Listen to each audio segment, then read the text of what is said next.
your family seems to be dealing with businesses for over a long period of time. So it means that a huge number of family members have very diversely different skills. I'm just wondering, how has that positively or negatively impacted your businesses? Okay, to give you a bit of an idea, there's 120 shareholders in the company. That came through 12 generations of branches just spinning off and spanning off, and just, yeah. Now, relating to your question, I think I have a bit of a different answer than my co-panelist.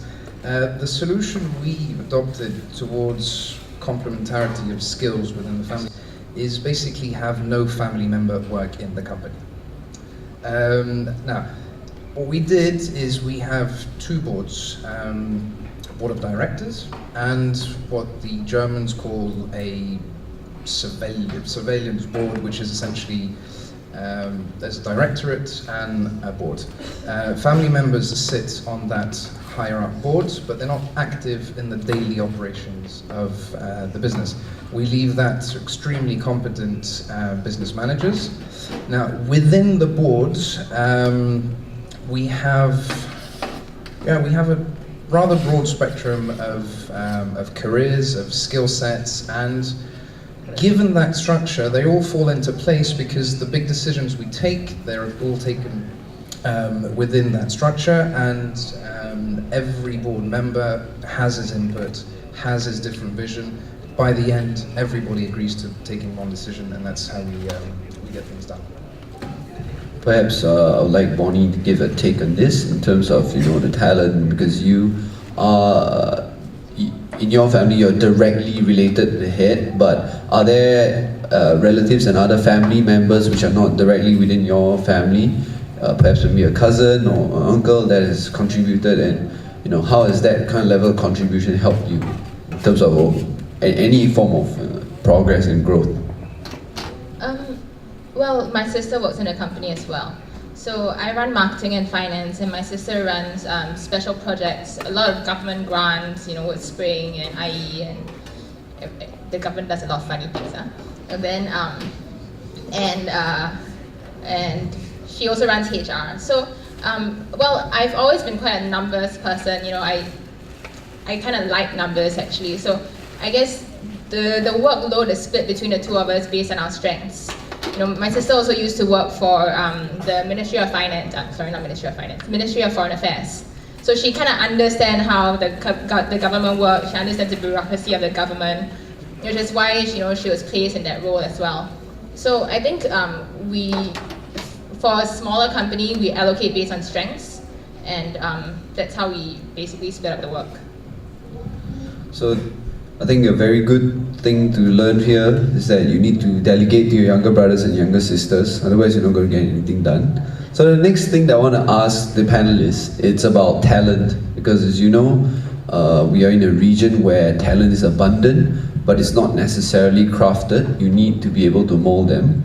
So perhaps I'd like Gaeton to share with us what is your take on talent, given that you were talking about mobile app you were dealing with? What are the talent crunches and talent problems you face in doing that? We saw a number of people here pitching mobile apps just now, so perhaps this would be something you'd like to share with them.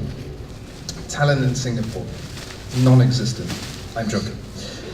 I was utmost impressed. I did my bachelor in Paris and my master's here in Singapore. I walked in the library on the first day of class. On the first day of class, the library was packed. Singaporeans have a work capacity which baffles me. I am utterly impressed by how Singaporeans can focus, get things done with a high level of academic requirements, one of the highest I've seen in the world. Talent in itself, from an academic perspective, no questions. Beautiful. Fascinating.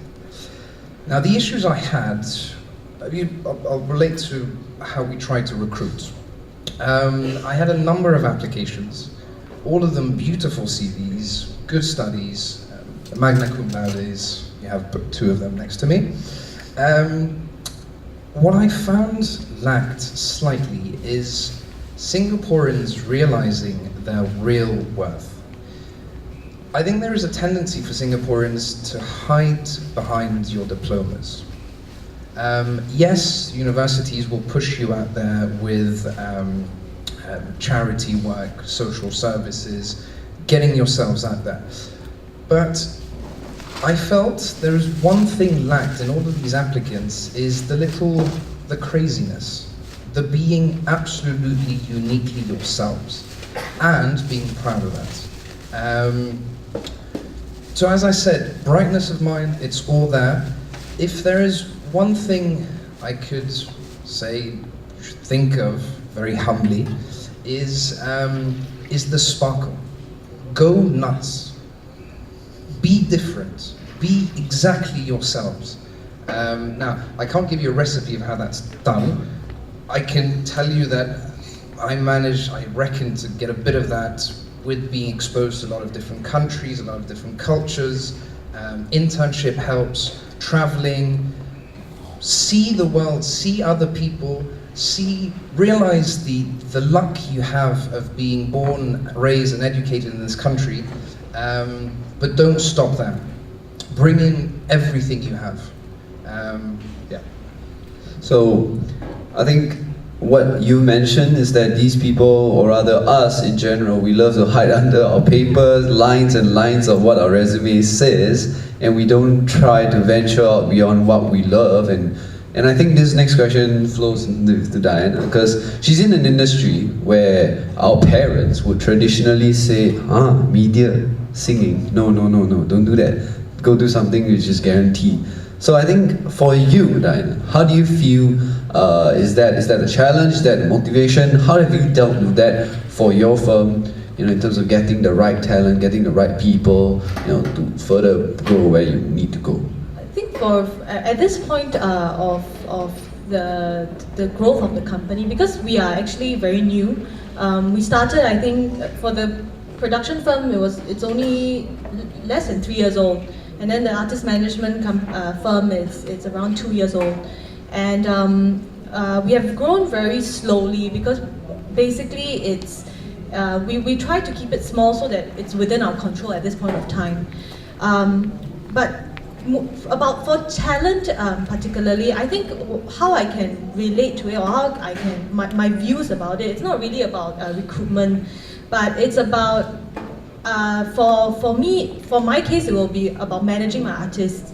So other than Michelle Chong, we also manage Ponsak. I'm not sure if you know Ponsak and Lee Teng, both of whom are bilingual, very, very popular TV personalities. They host programs on Channel 8, Channel U, and Channel 5. And we also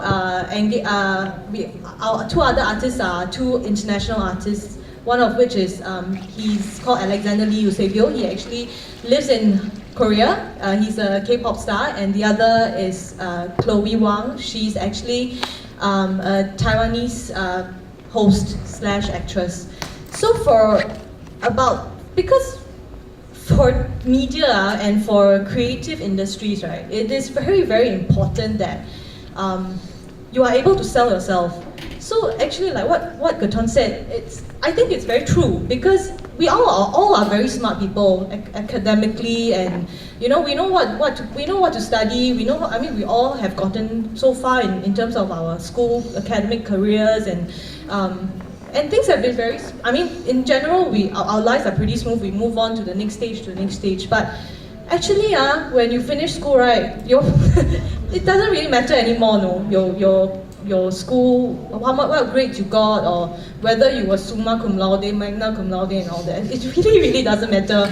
And I think we've got to know that actually at this point, now that we're moving on to the next stage of our careers, we've got to know how to brand ourselves and know who we want to be lah.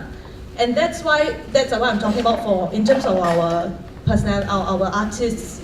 We've got to know, they have got to know how they want to brand themselves, and how they want to sell themselves to endorsers, to fans.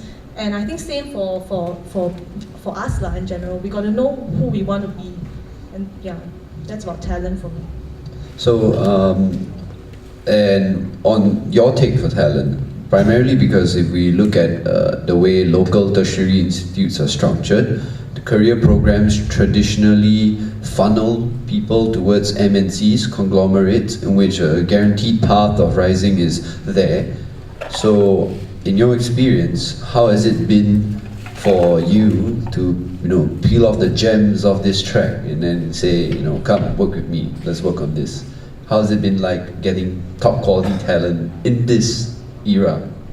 I think it's very difficult. If you're SME, to get a graduate who did well in school, who's smart, who's hands-on, who is willing to get their hands dirty, especially in the service industry, where your role is to serve. Educated Singaporeans don't want to do that role. So we are really stuck in this slightly awkward phase where you're left with a pool of people to pick from who don't really want to be there, which is, I think, why it's a bit challenging for people in the service industry today. But I think on a whole, when you do find people, because there are people in the service industry, it's really not about grades. It's about how you speak to people, it's about how you manage your customers, it's about consistency, training, having the command of your operations staff. And these things are not about grades. So there are many people who you can find in the industry who are good at their job, who have risen through the ranks. And for us at least, it's when you find someone good, you pay them very well. We have to pay as much as the MNCs pay the good staff. And for the rest of the staff, you try to maintain it, you come up with all kinds of programs to retain your staff, and that's really the best that you can do. So, yeah, go ahead. One thing I could add on. We talked about MNCs, we talked about the path of that career that will jump you through the hoops and provide a beautiful career, fulfilling and achieving. From a European perspective, I think it's safe to say today that this is not true anymore. What I see back in Europe are friends joining the big investment banks, joining the big banks, joining big, large companies with ramifications all across the world. And they change jobs. Every 2 or 3 years, they will hop from that company to another. The Japanese style of get in, we'll take care of you for the rest of your life, it's gone. In Europe, it's absolutely gone, and as a sort of communicating vase, I think it's also going to disappear in Singapore, because what's happening to Europe has a direct impact on Singapore. You can see that on working permits for foreigners, on level of salaries that need to be paid out to foreigners in order to be employed, and that collection of closing the tap measures from the government. And this is going to have an impact on Singaporean companies too, companies based in Singapore. I think we're at the start of a mini revolution in the way we need to approach our careers, in the sense that our parents either started their own companies or joined big corporations that pretty much took care of them for the rest of their lives. Because there were no other big valuable structures. Either you did it yourself or you did it for somebody good. Today, I think we have a third option. I think all of you here are here for that same reason. Startups, SMEs, small companies. You can now start a company in Singapore for nothing. And that risk we have of wondering what the next step will be if it fails. Will a recruiter see me as just a guy trying to be his own boss, a slacker, or will he actually value this experience? And I think more and more, and that's going to stay, it's the latter.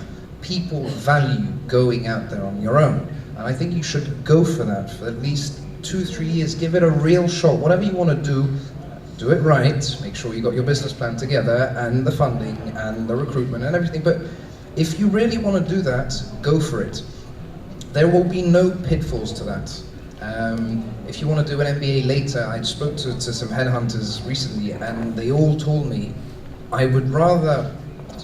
your chances of getting into a big MBA in the United States, for example, are higher if you started your own business, even if you failed after 3 years, than joining a Lambda, huge MNC, and just being another pawn in a big checker. So yeah. That's very, very valuable advice, especially for most Singaporeans these days. We do consider whether or not we want to take that, that masters, or perhaps, we want to go on and study somewhere overseas before coming up because we want that certainty. Now, before we move on to the floor, I have one last section in which we talk about technology because, in my opinion, and I think in many circles around this world, people are starting to realize that the power of technology is able to disrupt the kind of businesses that all of us do. Even from the food to what industrial mechanic, industrial machines, and even media, in which I think media is also really is treading on a very, very interesting time, right? So I think perhaps from your perspective, from the food perspective, where we've seen exciting Japanese conveyor belts, people ordering from their phones and all that. How is technology most likely to help you leverage growth of your business? How are you going to leverage your growth of business, or is it most likely to disrupt, your business? How are you guys dealing with that? And so perhaps Bonnie, you could share with us. Okay, I think for the F&B business, technology definitely helps with processes. But at the end of the day, when a customer comes to a restaurant, they want service. They want the human touch. All these applications for the mobile phones, ordering, are things that you have to maybe move into, but it will never override the restaurant element, in my opinion. How we are leveraging on technology is our company has not always been so large. It was, I think in the past 5 years, we grew very exponentially. And in this past 5 years, we grew the front end, but the back end didn't quite grow with it. So the processes and everything are quite behind time.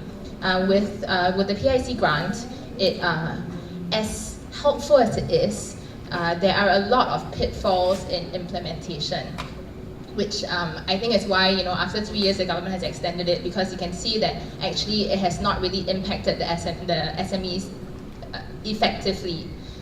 We have an attendance management system now, which requires everyone to use their thumbprints to punch in and punch out instead of using punch cards, which are then manually tabulated by the HR team. So now everything is done by the computer. But rolling out this system has taken us almost 9 months, because you need Wi-Fi, you need a strong system, you need to get Singtel to lay the cables. And I tell you, Singtel is not the most efficient company.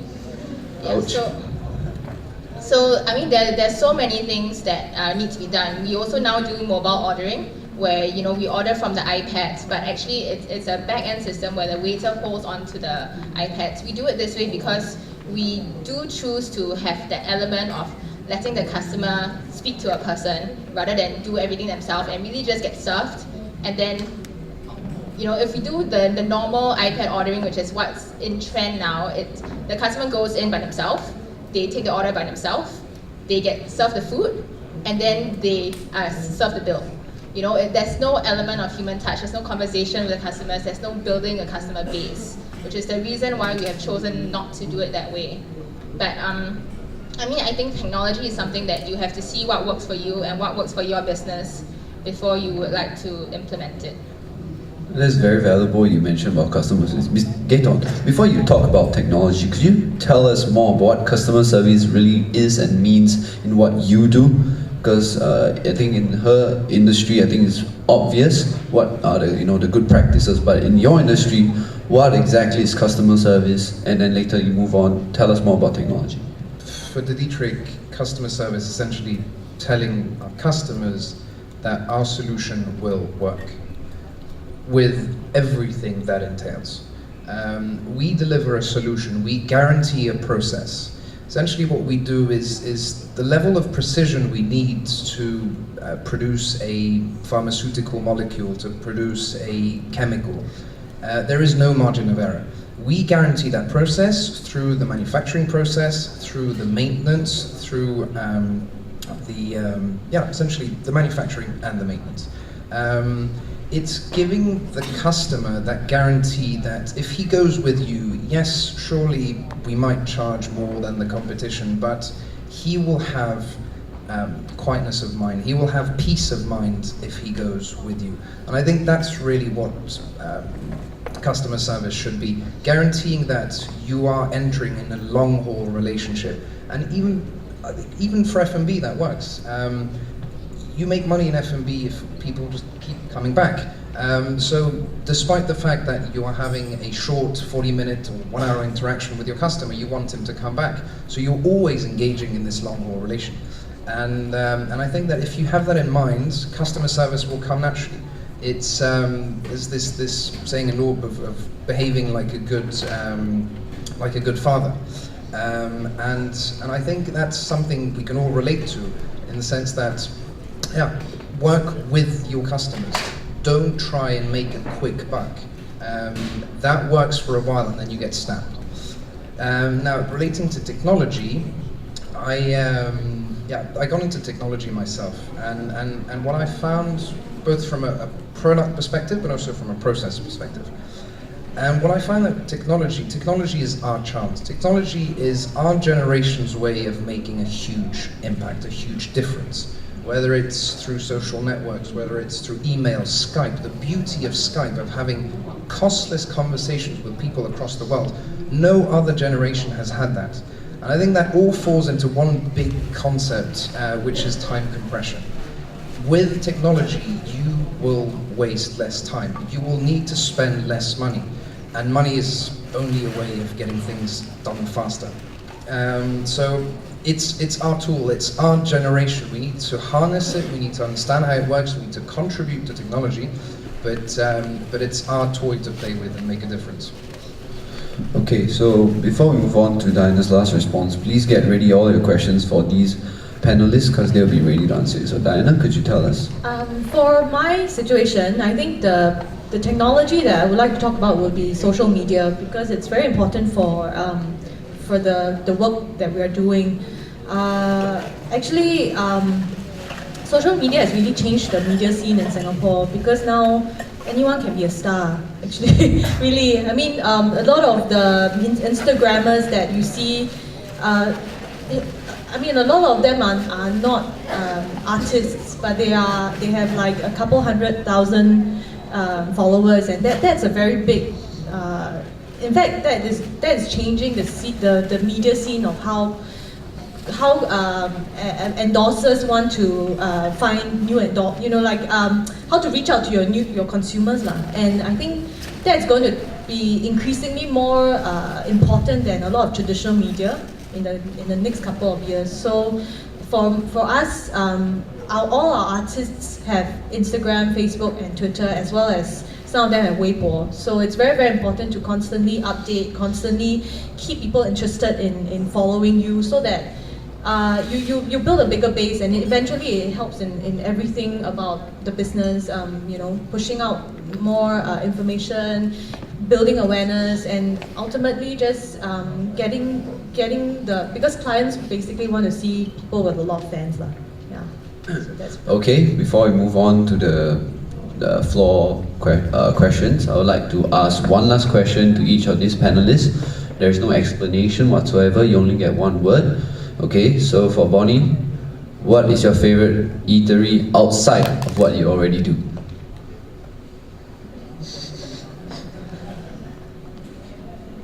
Okay, my favorite eatery outside the ones that we manage is La Petite Cuisine. It's a French restaurant in Bukit Timah, Serene Center, and I like it because it's not expensive. I can get very decent French food, and it's always comforting.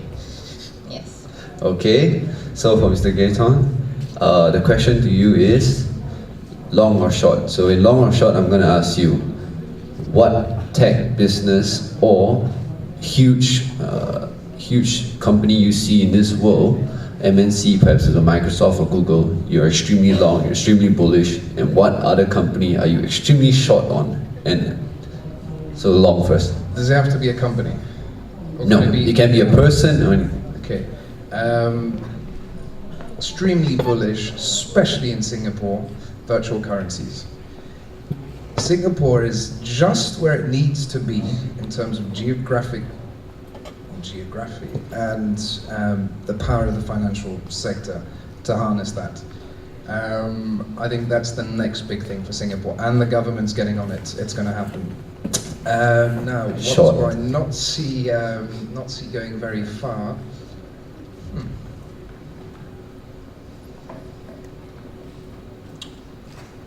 Facebook. All right. And for Diana, who's your favorite star? Apart from your sister, yeah, that doesn't count.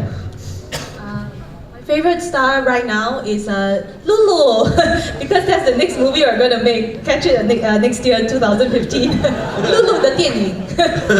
Okay. All right. I'd like to thank all the panelists for all my questions. Now I'd like to open this to the floor, and if there are any questions, could you please come up to the mics and perhaps we could get any questions from you? Could you tell us your name and then who the question is addressed to, and then you can give us the question. Okay. So my name is Sam, and I'm actually going to address this to all the panelists. So my question is, you mentioned that there's the benefits of having family members in the business, but what about when you encounter conflicts? How do you deal with personal conflicts with the business as well? For your siblings or any other family members? So this question was about conflicts. How do you deal with conflicts? Well, I guess working with family or working with anybody, it's really about mutual respect. It's knowing when not to overstep your boundaries and, like Diana said, not to press each other's buttons. When there is a conflict, I think if there is mutual respect, you live and let live, and you just let it go. And I think that especially with family, when the bond is there and there's something to lose, usually when it comes to business, because family is more important than business, you can let it go. For my case, I think it's always about remembering the big picture, because the business may not go on, but you still have to be her sister or the son or her daughter. So it's always remembering that and remembering that ultimately, in the long run, what you're looking out for, what you want out of this, and hence you will, even if you quarrel, you will know that I mean, you have to make up and then maybe go and have a meal together, and try and get things going again. Quarrel, then forget the next time, then try and make things better. I think that's basically how it works. Make sure you know what you're quarreling about. Because most of the time, you're not having a fight over what you think you're having a fight over. If you can get to the bottom of really what's going on, then you're working out. Who's it you're having problems with? Oh no, I was just wondering because you guys mentioned the positives, so I want to know what about the negatives about it. But thank you. All right, thank you, Sam. Do we have another question from the crowd?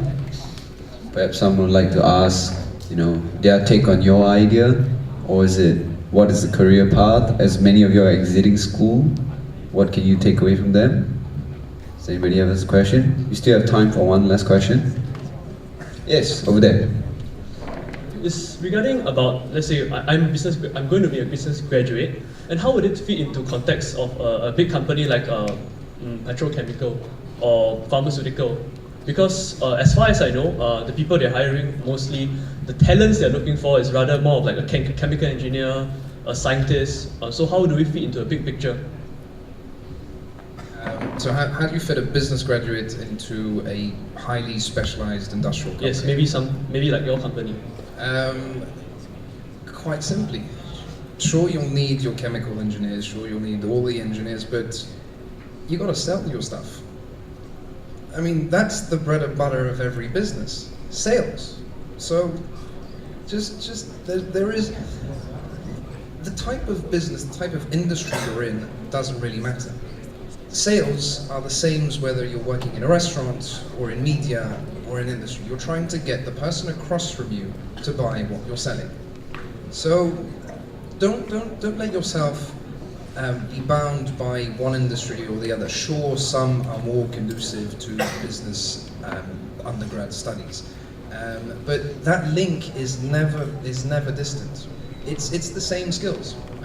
Whether HR or PR or sales or business or strategic planning, marketing, it's all the same stuff.